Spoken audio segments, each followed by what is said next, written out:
This is the second week of me creating Mindustry Ranked plugin. Check description to find a playlist of all parts. This time I started with testing how my PvP mod works and found out that apparently I don't need to do anything to win. This is due to the fact that when Mindustry server tries to start PvP mode on a non-PvP map, it instantly gives a win to the first team. So I decided to make another simple map for testing my plugin that would fit my needs but doesn't look ugly at the same time. This was my very first time I was making a map in this game, so it took quite a while to figure out how generation works, and want to say that the generation possibilities are endless here, and I would love to make more maps for my plugin later. Let's deploy it to the server and change the mode of map rotation to custom only, so that it uses only my map for now. But the problem that I found there was that I need to determine what teams are available on the map and assign only teams from that list to players. If I assign the wrong team, the player simply can't spawn. This problem I will have to solve later, but for now I just hard-coded 2 teams. So let's test out the map with one of my stream watchers. And I won! Sure! Looks like the map works. Next thing, let's find out what is the story behind the uuid. But stop, you may ask me, how do you prioritize tasks that you do here when you switch over and over? I'll tell you, it's simple. I use my in-mind analysis by all time management effectiveness that you can think of. Okay, just kidding. I don't, I just code things that I want.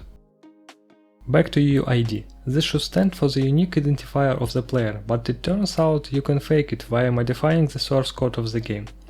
There is a huge discussion on the development Discord of is there any way to fix this, but it doesn't seem like this will be changed soon. Here you can see how new uuid should be generated inside the game.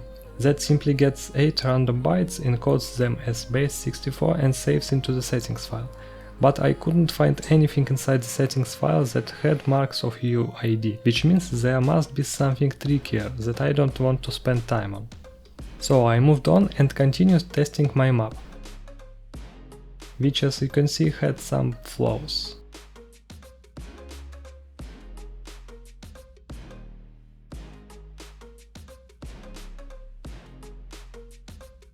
After that I decided to try to add the second map to map rotation, which was simply comping another map, and here I had to solve this issue with assigning the right teams to the players.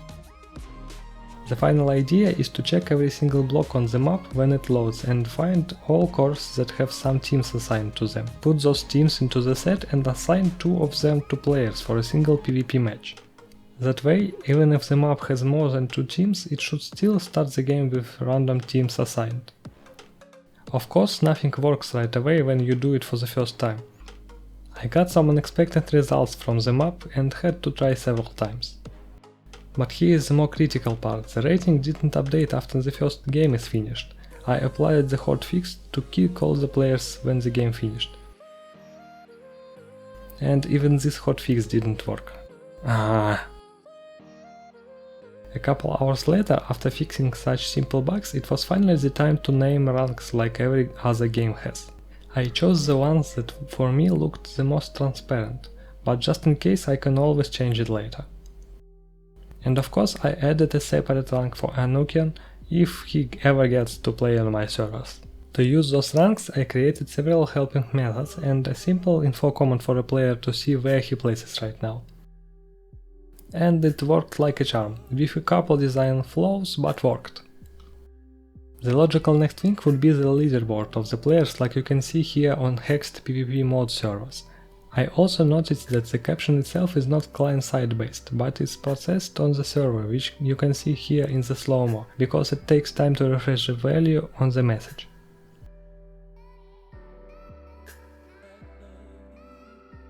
It was time to find out how to output such messages on the screen. Once I found it, I started tapping and... what is that? Why is that an integer? It turns out that it has this weird old stylish way of assigning the align parameter for the info pop-up, which last time I saw in real code was like 6 years ago in C projects. I then finally got a success showing this pop-up message when the user logs in, but I needed to show it and refresh it constantly. So my solution was to use a scheduled executor and refresh it every 15 seconds on every user's screen.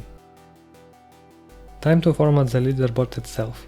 Let's show first 3 places for everyone, and for non-top players show their rank number. But because I used MongoDB for the first time ever, it appears that I need to sort the players by rating and get the row number by their uuid, and that is not a simple query for non-SQL database.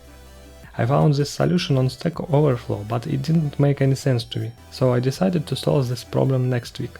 That is the end of the second part. Please check the description to find out more about the project and try it yourself. I appreciate any feedback you can make. Like, subscribe and leave comments. See you in the next video.